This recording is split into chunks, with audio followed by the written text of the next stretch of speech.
Je voudrais vous inviter à prendre votre Bible dans le livre de 2 Samuel. 2 Samuel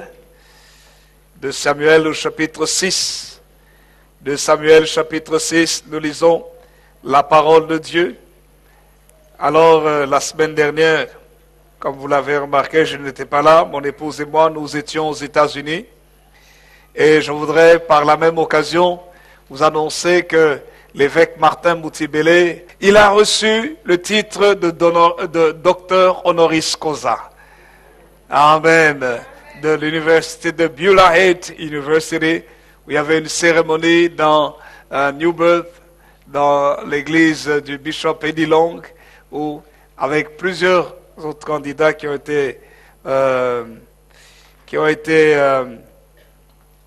reçu leur grade de maîtrise, bachelor, ainsi de suite. Et lui aussi, entre autres, il a reçu le titre de docteur. Et nous bénissons le Seigneur pour l'intelligence que Dieu donne à ses enfants. Amen. Et aussi la reconnaissance internationale que le Seigneur donne aussi à ses enfants, de ce qu'en Belgique, nous sommes en train de faire des bonnes choses. Quelqu'un dit un vrai amen. Je vous assure, c'est la réalité. En Belgique, nous faisons des bonnes choses. Nous bénissons le Seigneur aussi parce que j'aimerais vous dire que le CD de mon épouse est en train de vraiment faire du bruit. Le CD de mon épouse est en train de faire vraiment du bruit au niveau des radios et tout cela. Et même aux États-Unis, les choses sont en train de bouger. C'est pour ça, si vous n'avez pas encore son CD, ce serait vraiment criminel de votre part. De ce que les gens à des milliers de kilomètres et les choses de la maison, considèrent les choses de la maison et que vous de la maison, vous ne les ayez pas. Alléluia. Amen. Dites à votre voisin, il faut profiter de la richesse que Dieu a mise chez nous. C'est très important de profiter de la richesse que Dieu met chez nous. Nous avons de la richesse. Et c'est important de considérer cela. Et c'est important de valoriser cela. Vous savez, parfois on a l'impression que les choses sont meilleures ailleurs. Dites à votre voisin, je dois valoriser les choses de ma maison. Non, dites-le bien, dites-le moi à 3 personnes. Dites-le moi à 3 personnes. Je dois valoriser les choses de ma maison. Béni soit le Seigneur. Gloire à Dieu. Alléluia. Vous savez, c'est tellement important qu'on oublie même parfois ceux qui sont à côté de nous. Ce n'est pas les voisins de tes enfants qui sont plus gentils que tes enfants. Tes enfants, il faut les éduquer à être les meilleurs. Ce n'est pas le mari de la voisine qui est plus gentil que ton mari. Ce n'est pas la femme du voisin qui est plus gentille, plus agréable. Fais de ton épouse, fais de ton mari la meilleure personne. Gloire au Seigneur. Alléluia. Béni soit le nom du Seigneur. Ne regarde pas l'herbe du voisin. Travaille ton herbe à toi. Amen. Béni soit le Seigneur. Alors, je vous invite donc à prendre votre Bible dans 2 Samuel, au chapitre 6. Nous lirons à partir du verset 1er. 2 Samuel, chapitre 6, verset 1er. Nous lisons les 12 premiers versets. Ensemble, lisons la parole de Dieu. 2 Samuel, chapitre 6, versets 1 à 12. Est-ce qu'on peut se lever pour la lecture de la parole? Levons-nous ensemble pour la lecture de la parole. Et nous lisons tous ensemble 2 Samuel. Nous allons lire tous ensemble 2 Samuel, chapitre 6, à partir du verset 1er. Lisons tous. David rassembla encore toute l'élite d'Israël au nombre de 30 000 hommes. Et David, avec tout le peuple qui était auprès de lui, se mit en marche depuis Balé-Juda pour faire monter de là l'arche de Dieu, devant laquelle est invoqué le nom de l'Éternel des armées, qui réside entre les chérubins au-dessus de l'arche. Ils mirent sur un char neuf l'arche de Dieu et l'emportèrent de la maison d'Abinadab sur la colline. Uza et Akjo, fils d'Aminadab, conduisaient le char neuf. Ils l'emportèrent donc de la maison d'Aminadab sur la colline. Uza marchait à côté de l'arche de Dieu et Akjo allait devant l'arche. David et toute la maison d'Israël jouaient devant l'Éternel de toutes sortes d'instruments de bois, de cyprès, des harpes, des luttes, des tambourins, des sistres et des cymbales. Lorsqu'ils furent arrivés à l'ère de Nakon, Uza étendit la main vers l'arche de Dieu et la saisit parce que les bœufs la faisaient pencher. La colère de l'Éternel s'enflamma contre Uza et Dieu le frappa sur place à cause de sa faute. Uza mourut là, près de l'arche de Dieu. David fut irrité de ce que l'Éternel avait frappé Uza d'un tel châtiment, et ce lieu a été appelé jusqu'à ce jour Péretz Uza. David eut peur de l'Éternel en ce jour-là, et il dit, « Comment l'arche de l'Éternel entrerait-elle chez moi ?» Il ne voulut pas retirer l'arche de l'Éternel chez lui, dans la cité de David, et il la fit conduire dans la maison d'Obed-Édom de Gath. L'arche de Dieu de l'Éternel resta 3 mois dans la maison d'Obed-Édom de Gath, et l'Éternel bénit la maison d'Obed-Édom et toute sa maison. Et on vint dire au roi David, l'Éternel a béni la maison d'Obed-Édom et tout ce qui est à lui, à cause de l'arche de Dieu. Et David se mit en route, et il fit monter l'arche de Dieu depuis la maison de Obed-Édom jusqu'à la cité de David, au milieu de réjouissance. Amen. Amen. Béni soit le Seigneur. Dans ce texte de la parole de Dieu, de 1 Samuel chapitre 6, les 12 premiers versets, nous voyons, frères et sœurs, des secrets importants pour la vie chrétienne. Des secrets importants pour notre propre vie. Et si vous voyez qu'il y a des choses, je n'arrive pas à bien dire les choses, je suis encore un peu dans le décalage. Je suis revenu hier, directement, le temps de revenir sur Liège, de rester 2 heures et de voir les enfants. Je devais repartir sur Bruxelles parce qu'à 14 heures, j'avais une réunion. Une réunion avec les entrepreneurs, et les hommes et les femmes d'affaires, et nous avons eu une très très bonne réunion. Alors vous voyez, on n'a pas eu le temps de se reposer comme tel, mais que Dieu soit béni, parce que toute grâce excellente et tout don parfait descend du Père des Lumières, en qui il n'y a ni changement, ni ombre de variation. Béni soit son saint nom. Alors vous voyez, frères et sœurs, dans ce texte que nous venons de lire, la Bible nous parle de quelque chose de très important. C'est comment Dieu a béni la maison d'Obed-Édom. Nous sommes dans ce 3e mois que nous appelons le mois d'Obed-Édom, parce que nous avons déclaré le 3e mois il y a 3 mois d'ici, et nous avons dit que 3 mois ont suffi pour que Dieu bénisse la maison d'Obed-Édom. Amen. Et que nous croyons que ce mois de mai aussi pour nous est ce mois où plusieurs choses vont se déclencher dans nos vies. Plusieurs grâces vont se manifester dans nos vies. Nous le croyons et nous le proclamons. Ah oui, je vous assure, c'est la réalité. La Bible dit que la vie et la mort est au pouvoir de la langue. Donc cela n'a rien à voir avec tes capacités, ça a à voir aussi avec ce que tu proclames. Ce qui sort de ta bouche peut amener la bénédiction dans ta vie ou peut l'éloigner. C'est pour ça qu'il faut proclamer la bénédiction. Il faut proclamer des bonnes paroles dans sa vie. Et lorsque nous proclamons les bonnes paroles, la Bible nous montre combien la vie et la mort sont au pouvoir de la langue. Donc si nous proclamons la vie viendra aussi chez nous. Amen. La vie viendra en nous. C'est important de proclamer la vie au moyen de la parole. Alors, je voudrais intituler notre message de ce jour, « Ne retarde pas ta bénédiction ». Dites à votre voisin, ne retarde pas ta bénédiction.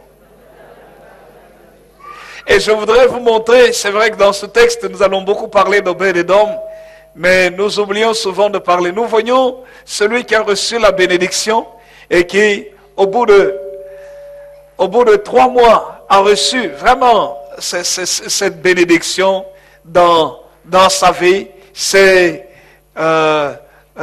Obed-Edom, nous parlons beaucoup de lui dans ce texte ici. Comment, voilà, l'arche est arrivée chez Obed-Edom pendant 3 mois et Dieu a béni Obed-Edom.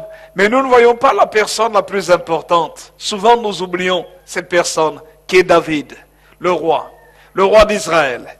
La Bible nous montre que l'arche ici était dirigée en fait par David, puisque c'était le roi.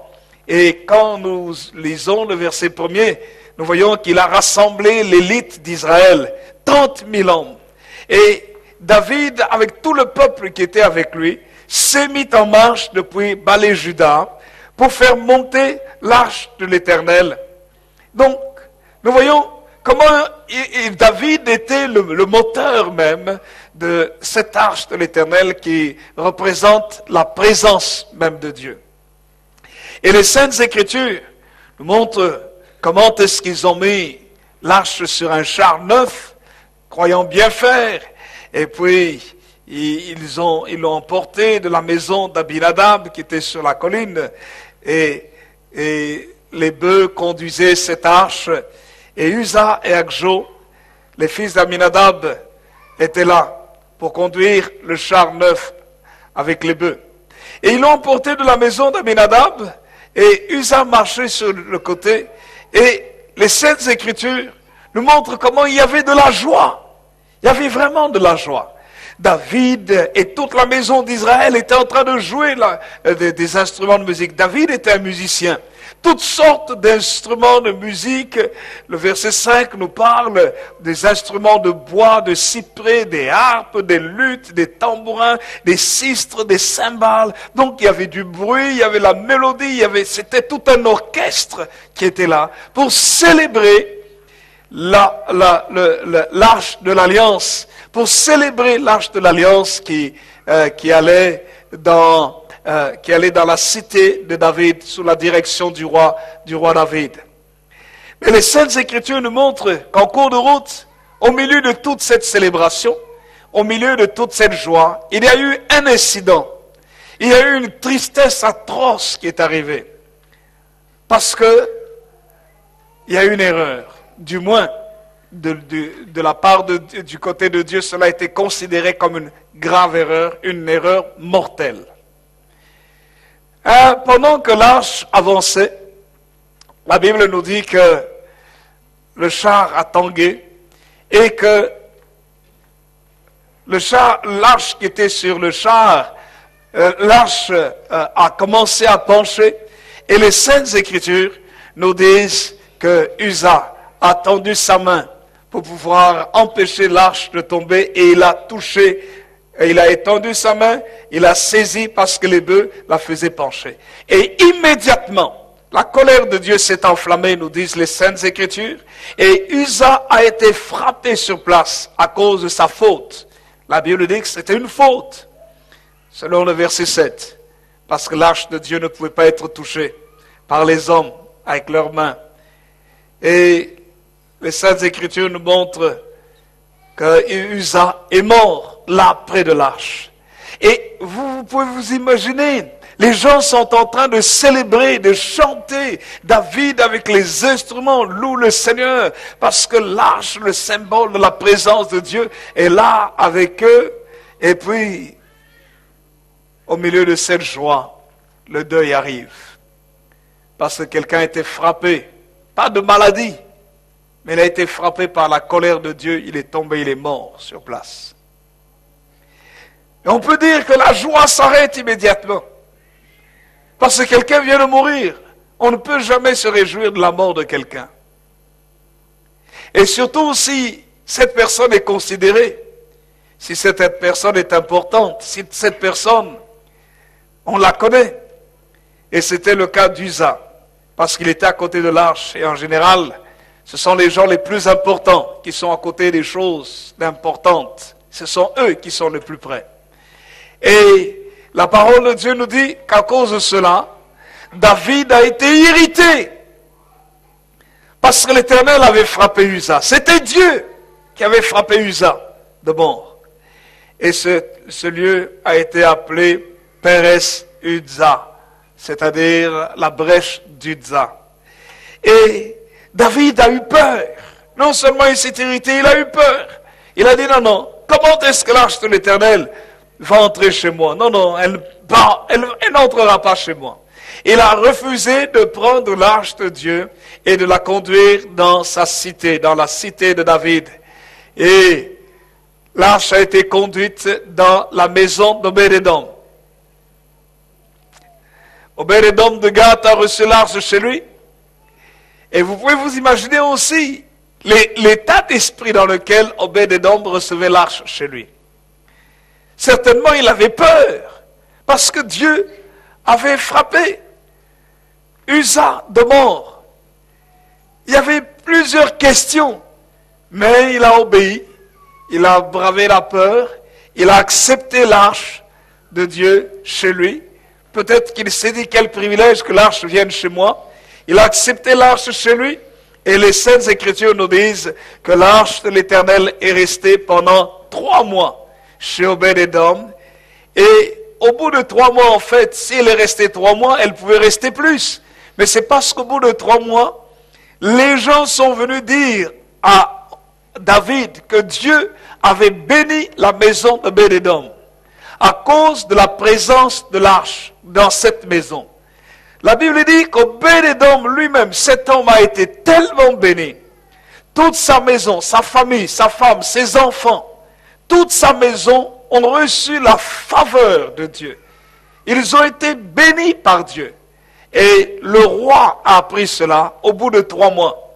Et quand il a appris cela, la Bible dit il s'est mis lui-même en marche. Le roi s'est déplacé pour dire que le degré de la bénédiction qu'Obed-Édom avait reçue était tellement important que le roi lui-même se met en marche. Il n'envoie pas les sacrificateurs pour chercher l'arche, mais lui-même se déplace en personne pour aller prendre cette arche depuis la maison d'Obed-Édom et pour cette fois-ci la conduire au même endroit où elle devait aller la première fois.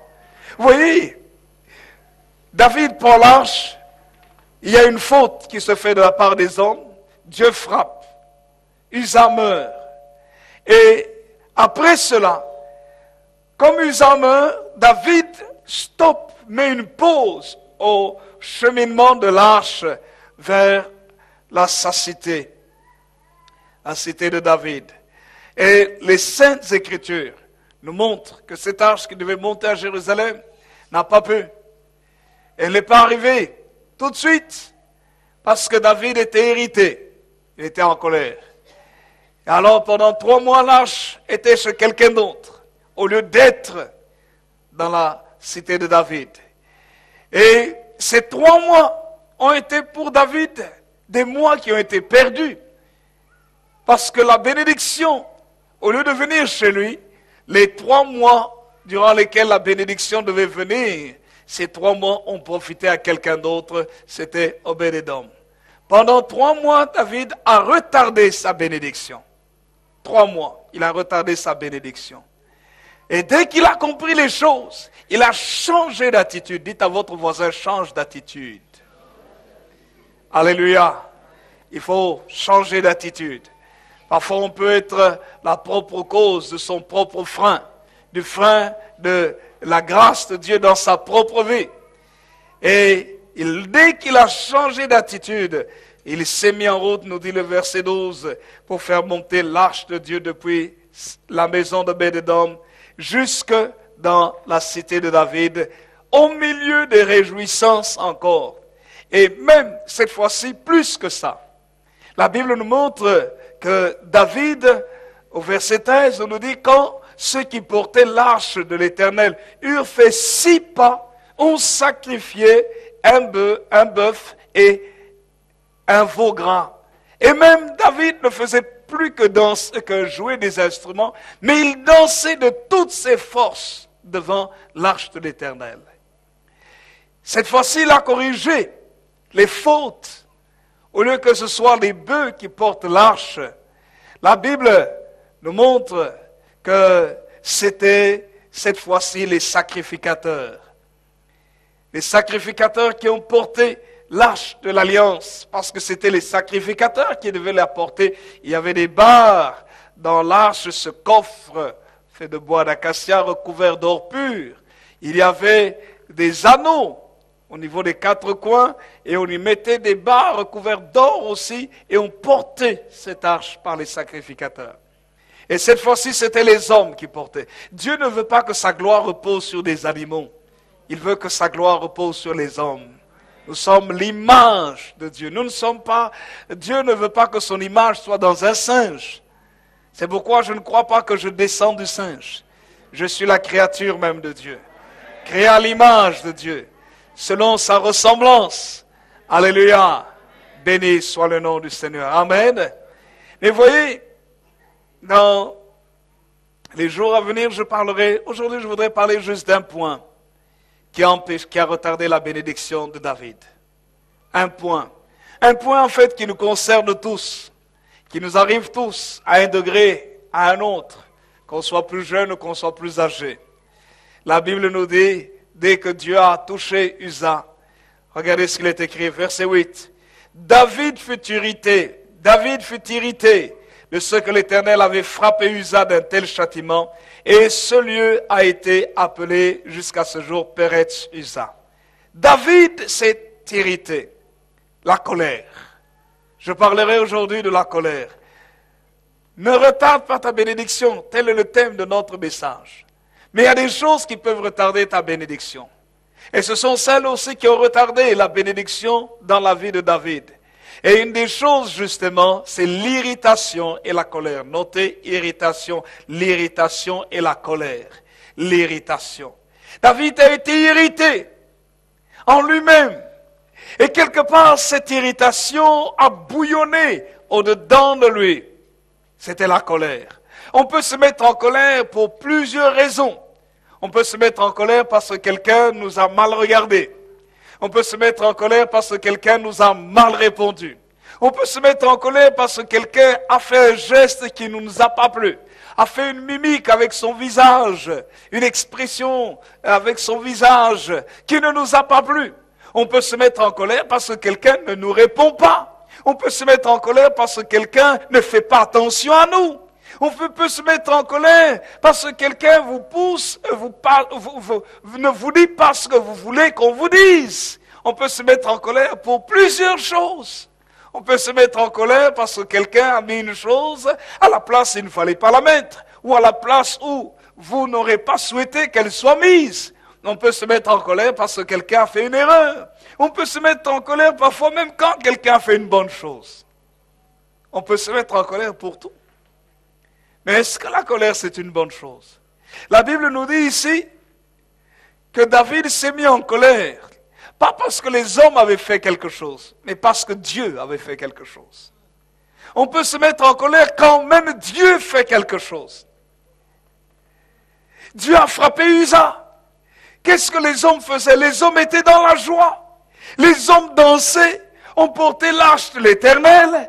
Et la Bible nous dit que quand dans cette joie-là, ils ont commis des erreurs. On peut être dans la joie tout en commettant des erreurs.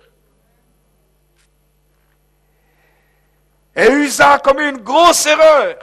Il a touché l'arche. Il lui était interdit de toucher l'arche. Il a touché l'arche de sa main pour essayer de l'empêcher de tomber. Vous n'avez pas besoin d'essayer d'aider Dieu. On n'a pas besoin d'essayer d'aider Dieu. Et Uza a été frappé par Dieu. Le châtiment divin est tombé sur lui. Et quand David a vu que Uza était mort, que Dieu l'avait frappé, David était irrité. Et vous savez, en général, la colère peut s'exprimer de plusieurs façons. La colère peut être une colère silencieuse. Quand vous êtes devant quelqu'un qui est plus important que vous pouvez être en colère. Parfois, vous pouvez même, entre guillemets, sourire, mais un sourire nerveux. Un sourire pour lequel, dans lequel vous êtes en train de contenir votre colère. Parce que vous êtes devant quelqu'un qui est plus important que vous. Au lieu que la colère soit à l'extérieur, la colère est à l'intérieur. On s'irrite, on peut manifester la colère par des gestes brusques, parce qu'on ne contrôle plus ses mouvements, ou la tension interne fait que quelqu'un peut voir que tu es en colère à cause des gestes que tu fais, soit de la rapidité de tes gestes, ou l'absence de tes gestes, ou le refus de faire le refus de certains gestes. La colère s'est manifestée dans David. Et puisqu'il savait qu'il était devant son Créateur, David connaissait Dieu. Il ne pouvait pas exprimer la colère par ses paroles. Il ne pouvait pas exprimer la colère par des gestes bizarres. Il ne pouvait pas exprimer sa colère d'une certaine manière, si ce n'est que de refuser que l'arche arrive chez lui. Il était en colère parce que quelqu'un venait de mourir. Et cette personne a été frappée par Dieu. Et Élie, il a pris une décision. Il dit, l'arche que j'avais décidé d'amener dans ma cité, elle n'entrera pas dans ma cité. La colère souvent nous fait prendre des décisions. Parfois des décisions que nous allons regretter plus tard. C'est pourquoi il n'est jamais bon de prendre des décisions précipitamment lorsque nous sommes en colère. La colère peut faire perdre beaucoup de choses, surtout si vous prenez des décisions dans la colère. On peut prendre des décisions qui ont de très lourdes conséquences. Et puis après on regrette, et parfois pour récupérer la situation, c'est compliqué. Parce que la colère est un feu qui peut détruire et qui en général détruit. La colère est une impulsion qui peut même pousser certaines personnes jusqu'à détruire, à tuer même. Il a tué de colère. Et quand la colère est passée, il s'est dit, mais pourquoi est-ce que je l'ai fait? Mais c'était trop tard. La colère non maîtrisée est très dangereuse. La colère. La Bible nous dit ceci, dans le livre de Genèse, au chapitre 49. Regardez ce qu'il est écrit. Genèse, chapitre 49. C'est pendant le temps de la bénédiction. Les Saintes Écritures nous disent ici, regardez, c'est quand même particulier. Jacob appelle ses enfants. Il a décidé de prononcer la bénédiction prophétique sur ses enfants. Et il rassemble ses enfants, il parle à Ruben, il prononce les paroles qu'il faut sur Ruben, et ensuite, il parle à Siméon et à Lévi, à partir du verset 5. Il parle à Siméon et à Lévi. Voici ce qu'il dit à Siméon et à Lévi, ses deux fils. Il leur dit ceci, Genèse chapitre 4, alors que ce sont des paroles qui devraient être des paroles de bénédiction. Mais regardez ce qu'il dit. Genèse chapitre 49, verset 5 jusqu'au verset 7. Siméon et Lévi sont frères. Leurs glaives sont des instruments de violence. Comme mon âme n'entre point dans leur conciliabule. Comme mon esprit ne s'unisse point à leur assemblée. Car dans leur colère, ils ont tué des hommes. Et dans leur méchanceté, ils ont coupé les jarrets des taureaux. Maudit soit leur colère, car elle est violente. Et leur fureur, car elle est cruelle. Je les séparerai dans Jacob et je les disperserai dans Israël. Amen. Quelqu'un peut dire un vrai Amen? Vous pouvez vous rendre compte, quelqu'un qui vous bénit comme ça? Quelqu'un qui vous bénit en parlant de votre colère? Mais vous allez dire, mais il ne prononce pas des bonnes paroles sur moi. Mais si! Qu'est-ce qu'il est en train de faire? Il est en train de montrer ici la cause de ce qui fait perdre la grâce. Et si Jacob, vers la fin de sa vie, prononce ce genre de paroles sur Siméon et sur Lévi, c'est pour montrer combien la colère était un élément très important dans leur vie. La colère était un poids. La colère était un obstacle très important à leur bénédiction.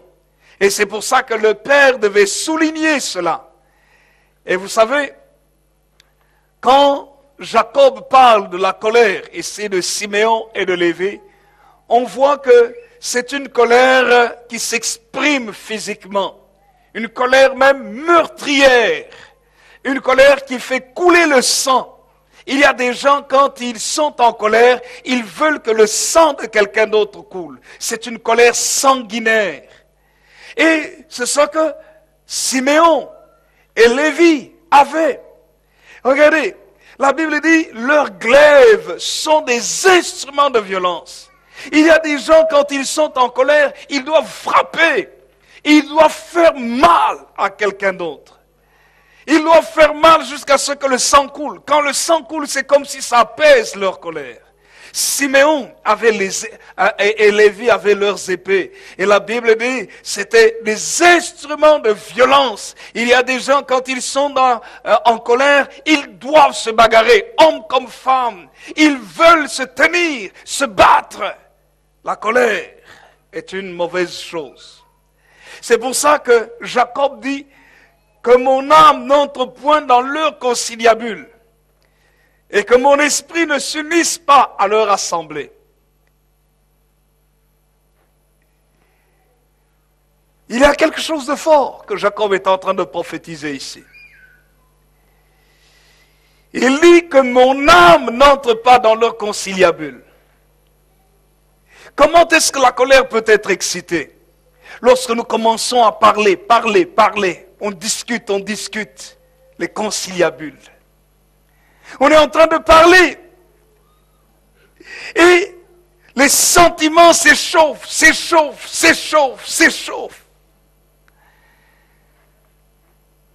Jacob dit, je ne veux pas entrer dans leur conciliabule. C'est pour ça que, pour éviter la colère, la Bible dit, quand la dispute veut commencer ou la querelle veut commencer, toi, retire-toi. Quelqu'un dit un vrai amen. Même si tu as raison. C'est pas mauvais d'avoir tort. Mais même si tu as raison. C'est raison. Comment est-ce qu'on dit encore? Raison n'est pas toujours. Enfin, j'ai oublié. Même si tu as raison. C'est pas un problème qu'on te dise que tu as tort alors que tu as raison, puisque la vérité finit toujours par triompher. Alléluia. Quelqu'un dit un vrai amen? La Bible dit, mon âme, mes émotions et mes sentiments n'entrent pas dans leur conciliabule. La caractéristique de deux personnes qui sont colériques, qui se mettent ensemble, ça multiplie l'effet de la colère. Pour une petite chose, si ton tempérament est colérique et l'autre son tempérament est colérique, une petite chose va faire croître le degré du feu, de l'intensité de cette colère. Alors que le problème parfois n'est pas grand-chose. Mais parce qu'on discute. Dans les couples, il faut faire attention. Parfois, c'est des discussions vaines. Des petites discussions de rien du tout, parce que chacun est dans la colère et ça devient explosif. Et vous posez la question, pourquoi est-ce que vous êtes battu? Pourquoi est-ce que vous êtes disputé? Non, parce que je lui avais dit de déplacer le verre de cet endroit-là. Et puis il me répond, non, je suis fatigué, je le ferai après. Je lui dis, fais ça maintenant. Et il me répond, mais tu ne vois pas que je travaille toute la journée. Et tu vois, est-ce que moi je t'ai parlé de travailler toute la journée ou d'enlever le verre seulement là maintenant? Mais toi tu ne vois pas comment je m'occupe des enfants. Mais qu'est-ce que les enfants ont à voir avec un verre? C'est l'escalade. Et puis tu te rappelles, ton père et ta mère m'avaient parlé de cette manière. Hé, maman et papa, qu'est-ce que tu parles de mon père? Tu parles de ma mère. D'ailleurs, même tes frères là, un jour quand ils étaient venus ici, à partir du verre, toute l'histoire arrive. La colère. Alléluia. Alléluia. Et qu'est-ce qu'on fait? On retarde sa bénédiction. La joie peut-être que tu devais avoir après là, le bon dîner que tu devais manger, tu n'as même plus envie de le manger. Le repas qui était préparé, tu avais faim. Tu es venu affamé, mais avec une petite dose de colère. Et cette petite dose de colère a trouvé une étincelle quelque part, ou a trouvé une autre dose de colère. Dose de colère plus dose de colère est égale démultiplication de colère. Et quel est le résultat? Ce que tu devais manger alors que ton estomac réclame. Mais ton âme, tes sentiments, tes émotions ont été tellement touchés que tu dis, mon corps, tu ne manges pas cette nourriture que telle personne a faite. Et tu vas soit te promener pour laisser passer la colère. Et pendant ce temps, le corps réclame. Le corps dit famine, famine. Et tu dis à ton corps, tais-toi, tu mangeras après. D'ailleurs, cette nourriture-là qu'elle a faite, je ne la mangerai pas. Et tu retardes. On retarde sa bénédiction à cause de la colère. Quelqu'un dit un vrai amen. Quelqu'un dit un vrai amen. Lévi et Siméon, des frères colériques. Et la parole de Dieu dit que mon âme n'entre point dans leur conciliabule. Au verset 6, que mon esprit ne s'unisse point à leur assemblée. Il y a quelque chose de fort ici. On va dans la dimension de l'âme, sentiment, et on entre dans la profondeur de l'esprit. Ici, Jacob dit, je ne veux pas que mon esprit s'unisse. Mon esprit s'unisse à leur assemblée. C'est pour nous montrer que la colère peut entrer dans une dimension qui est une dimension spirituelle. Une dimension, ce ne sont plus les émotions qui s'expriment, mais une dimension où on s'unit avec le monde de l'esprit. Où on peut même faire du mal à quelqu'un parce que les esprits s'assemblent. Les esprits du mal se mettent d'accord avec votre esprit qui est en colère, et ces esprits du mal décident avec vous de faire du mal. Et ils détruisent. On peut faire du mal à quelqu'un sans le toucher. On peut détruire la vie d'une personne sans être près d'elle. Et voyez, frères et sœurs, c'est pour ça que Jacob dit, je ne veux pas que mon esprit s'unisse à leur assemblée. Il y a des gens qui, à cause de la colère, sont des sorciers sans même le savoir. Parce qu'ils ne comprennent pas pourquoi. Et quand ils se mettent en colère, ils parlent, ils disent, toi là, tu vas voir. Dans ta vie, tu vas voir. Tu ne réussiras pas. Et voyez ce qui se passe. C'est qu'effectivement, comme il a dit là, tu ne réussiras pas. La personne peut être à des milliers de kilomètres.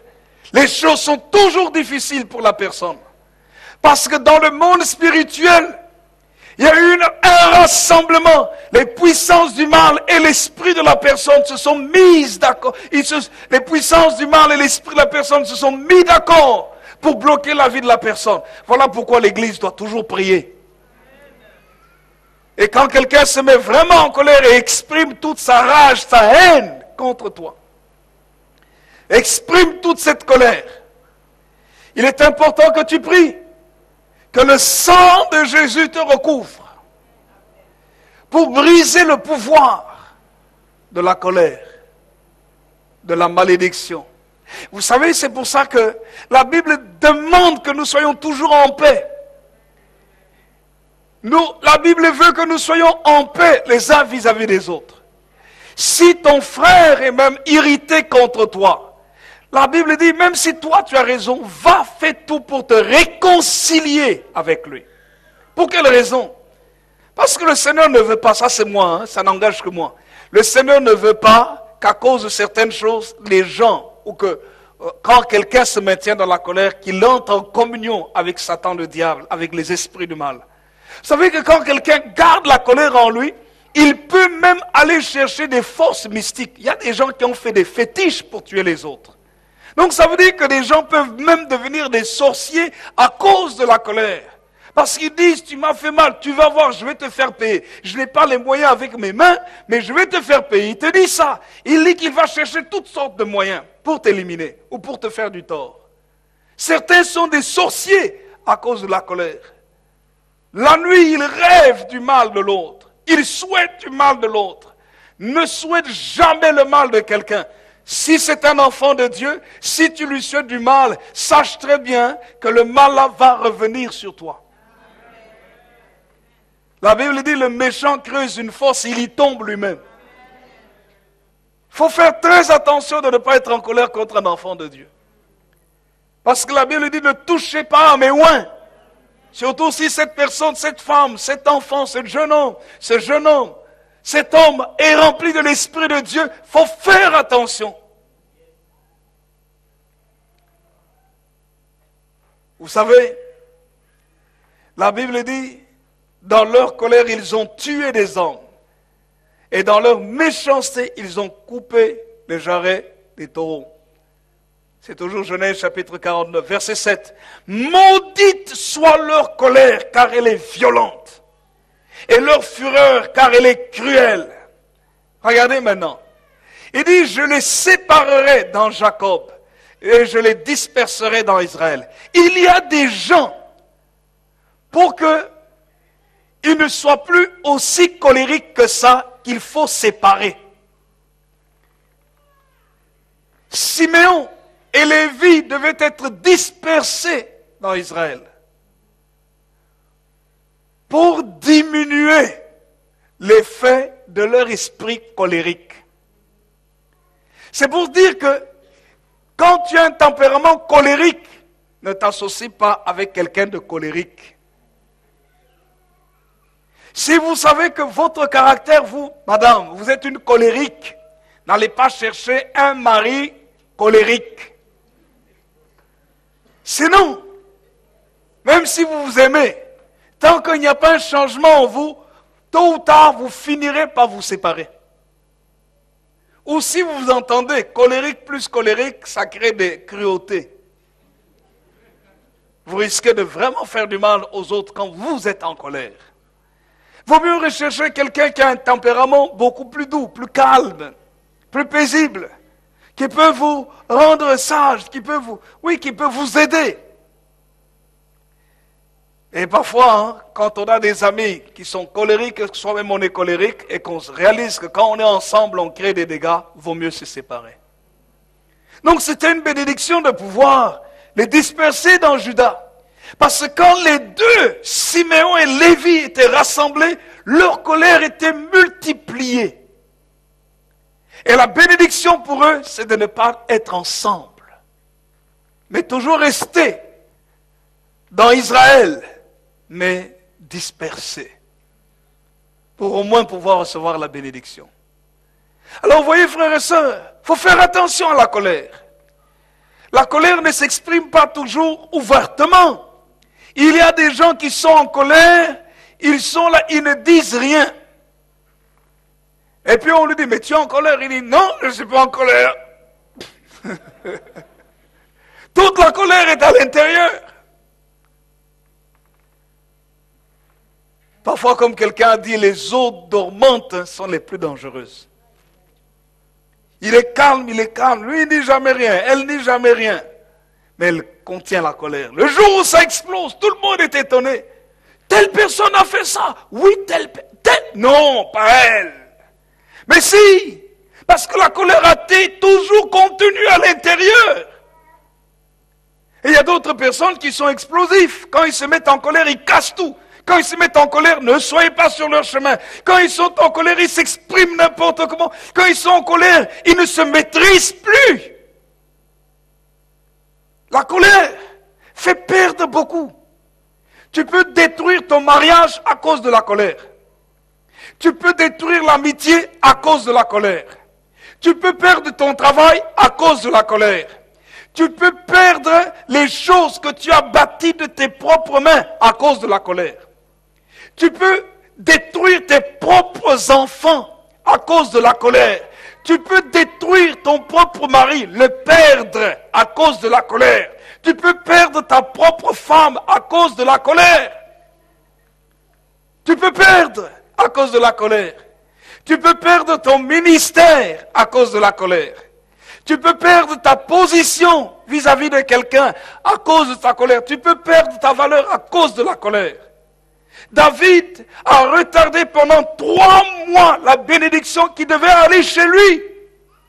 Cette bénédiction a été chez Obed-Edom à cause de quoi? De la colère, l'irritation. Et surtout quand on se met en colère contre Dieu. Oh non, je suis fâché contre Dieu. Tu es fâché contre Dieu.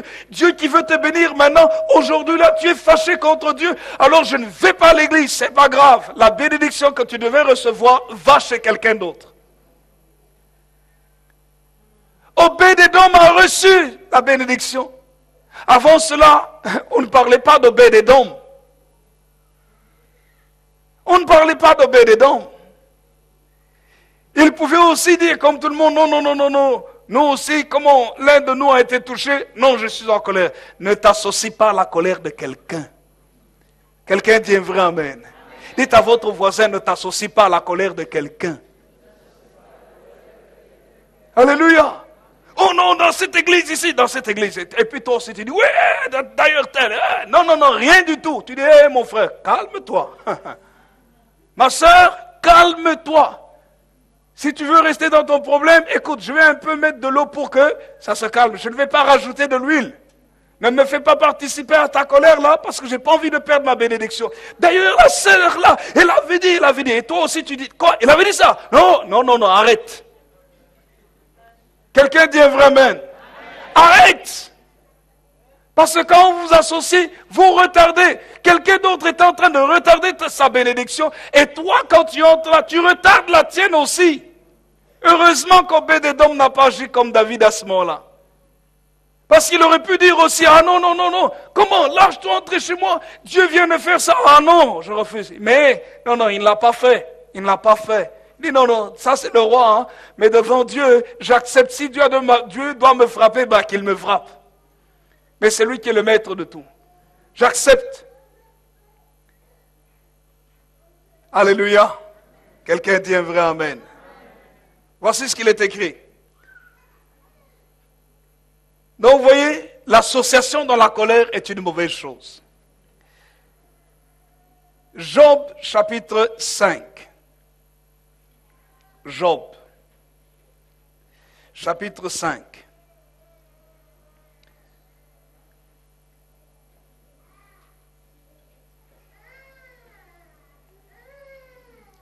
Qu'est-ce que la colère peut produire? La colère fait partie souvent des gens qui ne réfléchissent pas. Voici ce qu'il est écrit.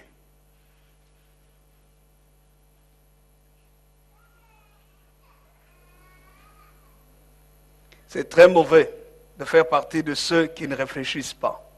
Dites à votre voisin, nous ne devons pas faire partie des fous.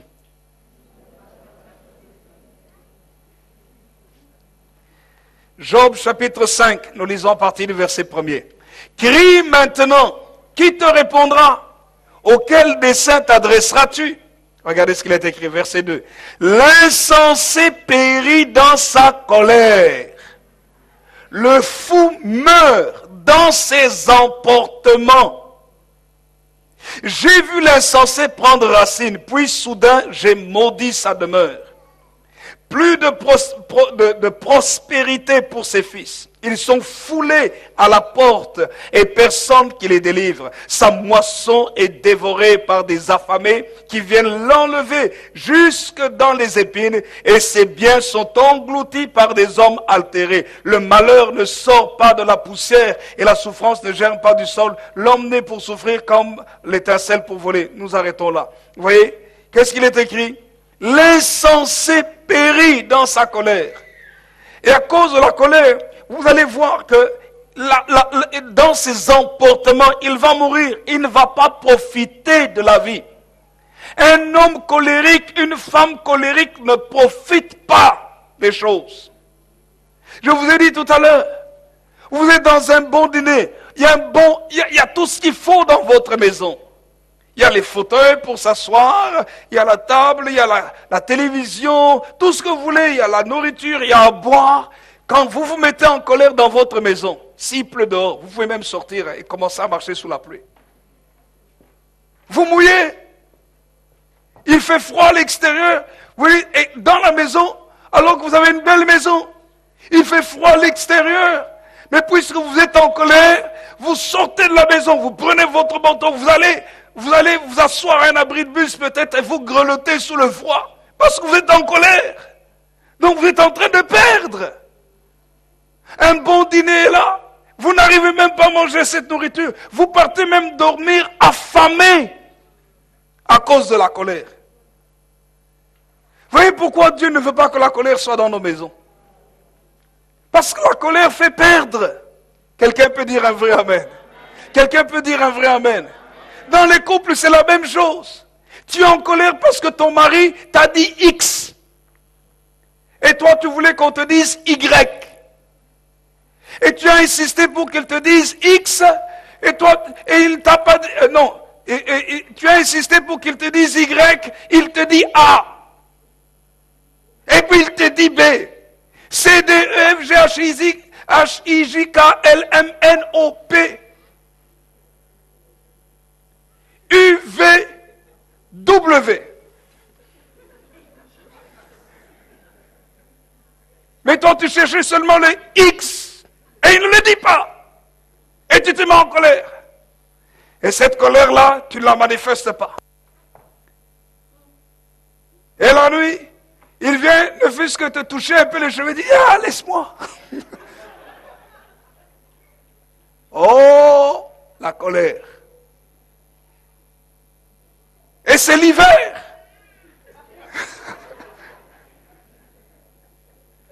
La colère. Et tu vas dormir ayant froid au lieu d'avoir chaud. La colère. C'est pas bon. La colère fait perdre. Quand tu te mets en colère, si tes amis sont là, ils voulaient rester longtemps avec toi, mais dès qu'ils voient que tu commences à venir te mettre en colère, ils disent, oh, j'avais un rendez-vous, je dois partir. Donc tu perds des amis quand tu te mets en colère. La colère fait perdre. Il y a des gens qui ont perdu leur fiancé à cause de la colère. Il y a des gens qui ont perdu des amis à cause de la colère. Il y a des gens qui ont même perdu leurs membres de famille à cause de la colère en disant, oh, si tu viens ici pour te mettre en colère, reste chez toi. Oui, mais nous sommes la même famille. Même si nous sommes la même famille, reste chez toi quand même. À cause de la colère. La colère fait perdre. Oh non, je vais parler aujourd'hui, chanter dans le ministère, parce que le frère tel, il m'a dit ceci. On a pris des décisions sans me consulter. Le pasteur a fait ceci, sans me consulter. Pourquoi on m'a pas associé? Alors, si c'est comme ça, on vient, mais je vais seulement prier, hein. Je vais seulement prier. On vient, on prie en colère. On dit non, mais je viens prier. Et chaque fois que tu vois, tiens, les gens monter faire le ministère, tu dis, c'est qu'est-ce qu'ils sont en train de faire. Alléluia, gloire à Dieu. Au lieu que ta louange soit libre, c'est une louange colérique. Seigneur, tu es bon. Tu es en train de souffrir à l'intérieur à cause de la colère. Tu n'es pas libre. Et quand les autres disent, oh, je t'aime de l'amour du Seigneur, toi tu dis, Dieu du Seigneur.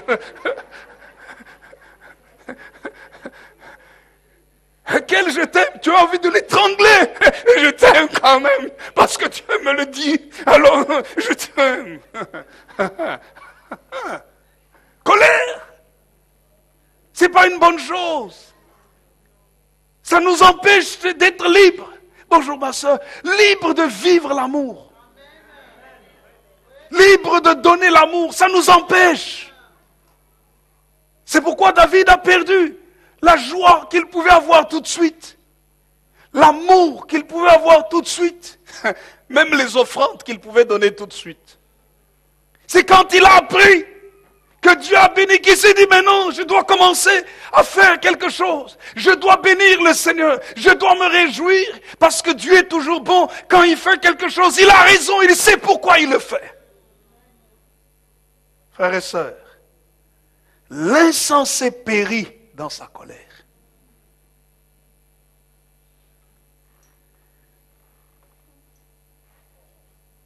Proverbe, chapitre 12.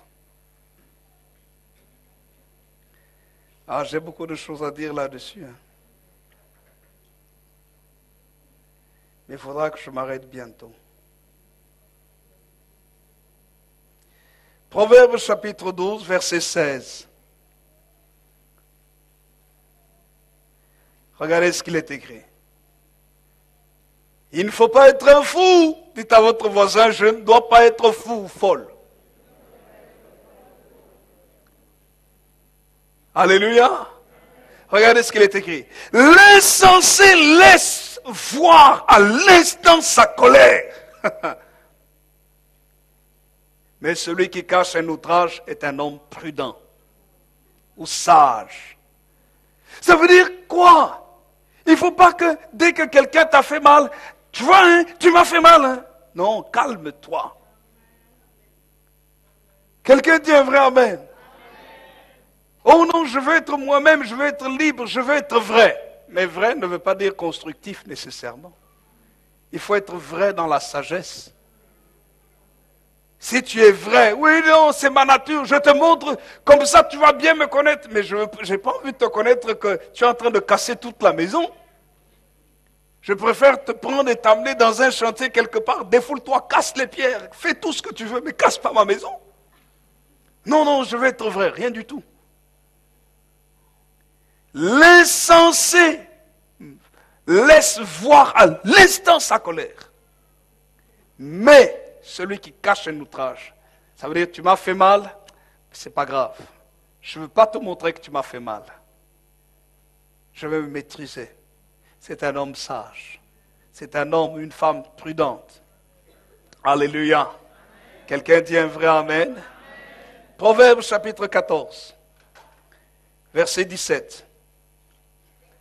Proverbe 14, 17.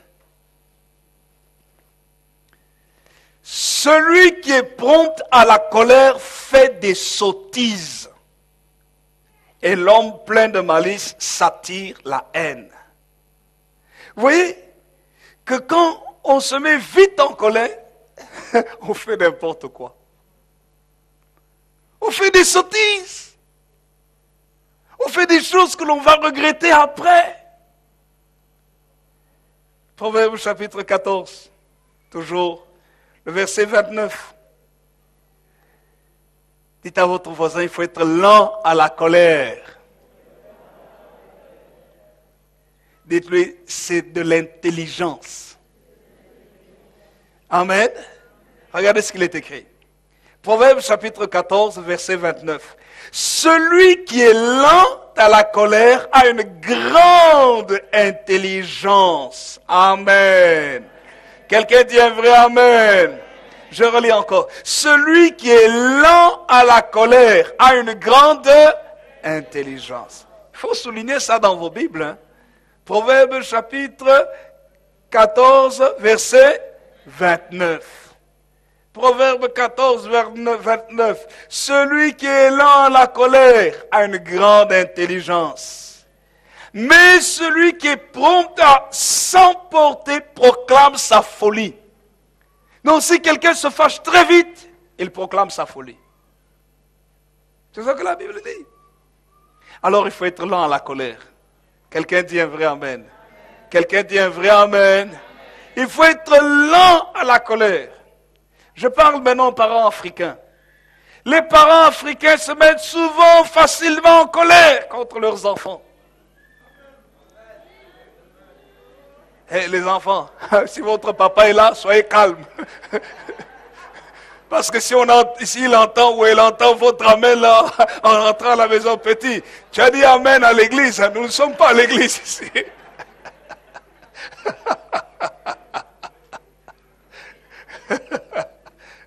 Alléluia. Bon là, tout le monde dit amen. Amen. Béni soit le Seigneur. Comme ça là, je vous ai donné l'occasion de dire un vrai amen fort. Alléluia. Mais la Bible parle aux parents. Les parents doivent faire attention à la colère vis-à-vis de leurs enfants. Il faut apprendre à discuter avec les enfants, à parler avec les enfants, à aider les enfants à faire ce qu'il faut faire. Si la chambre de l'enfant est en désordre, ne viens pas avec colère. Je vous ai déjà dit 1000 fois, rangez votre chambre. Mais dites-le, peut-être c'est la 1001e fois que ça va entrer.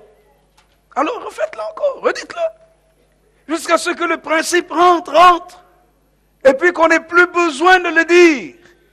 Quelqu'un dit un vrai amen. Dites-moi s'il vous plaît un vrai amen. Pourquoi je m'occupe de la jeunesse? Vous ne pouvez pas vous imaginer. Vous savez que les parents ont l'impression que parce qu'ils ont mis les enfants au monde, ils peuvent parler n'importe comment aux enfants. Je vous dis que non. Non. Et toi, tu ne sais pas, l'enfant a déjà plus de 20 ans. Tu ne sais pas que c'est moi qui t'ai mis au monde. Mais pourquoi tu as besoin de lui dire? Il le sait. Si tu es devenu ce que je suis, c'est grâce à moi. Mais c'est normal. Quel est le bébé qui va grandir tout seul?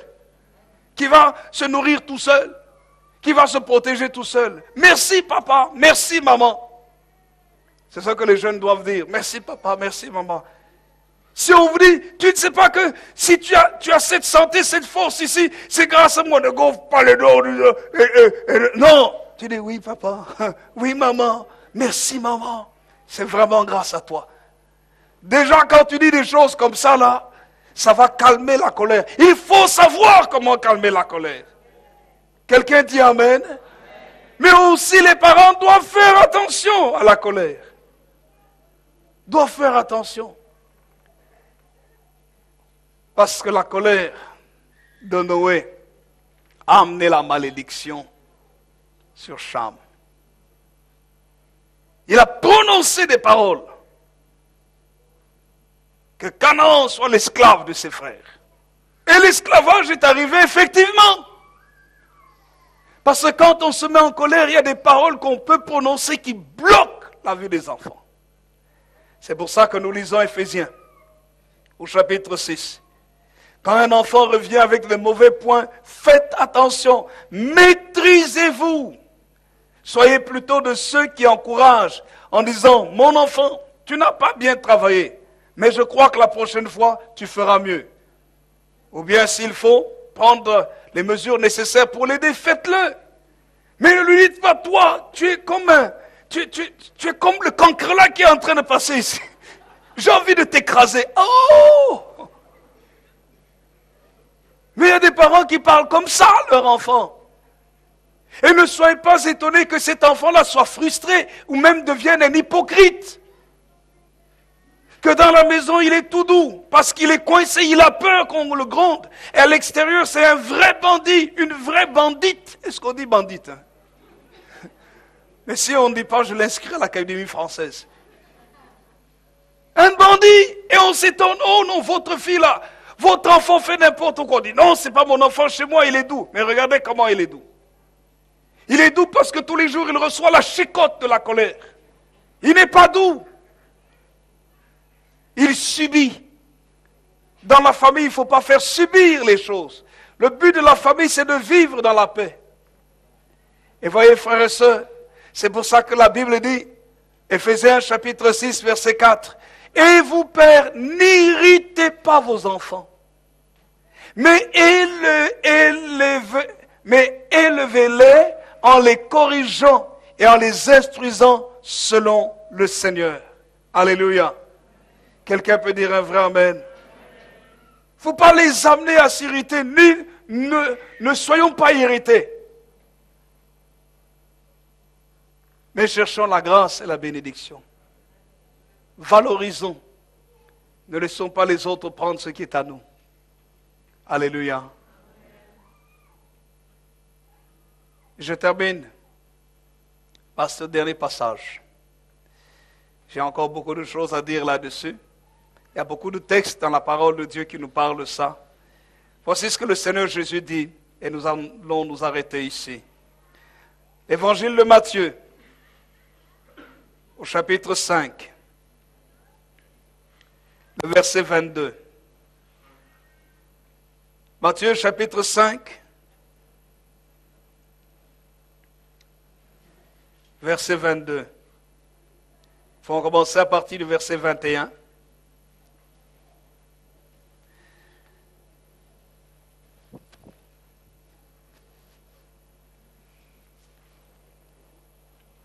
Matthieu chapitre 5, verset 21. Il est écrit ceci. Vous avez entendu qu'il a été dit aux anciens, tu ne tueras point. Celui qui tuera est passible de jugement. Mais moi je vous dis, regardez ce qu'il est écrit, c'est très fort ce que Jésus est en train de dire. Mais moi je vous dis que quiconque se met en colère contre son frère est passible de jugement. Que celui qui dira à son frère Raka, Raka en fait c'est un terme injurieux qui signifie probablement stupide, vide de sens, sans intelligence et tous les qualificatifs que vous pouvez trouver. Qui lui dira Raka mérite d'être puni par le Sanhédrin et que celui qui lui dira insensé mérite d'être puni par le feu de la géhenne. Si donc tu présentes ton offrande à l'autel et que là tu te souviennes que ton frère a quelque chose contre toi, laisse là ton offrande, là devant l'autel. Et va d'abord te réconcilier avec ton frère, puis viens présenter ton offrande. Accorde-toi promptement avec ton adversaire pendant que tu es en chemin avec lui, de peur qu'il ne te livre au juge et que le juge ne te livre à l'officier de justice et que tu ne sois mis en prison. Je te le dis en vérité, tu ne sortiras pas de là que tu n'aies payé le dernier cadran. Mais voyez, frères et sœurs, le verset 22 nous dit que celui qui se met en colère, en fait, Jésus pratiquement met ça en même terme de la mort. Parce qu'il commence au verset 21 en disant, vous avez entendu qu'il a été dit aux enfants, aux anciens, tu ne tueras point. Celui qui tuera est passible de jugement. Jésus montre que quand on tue quelqu'un, on mérite d'être traîné devant les tribunaux. Mais il va plus loin.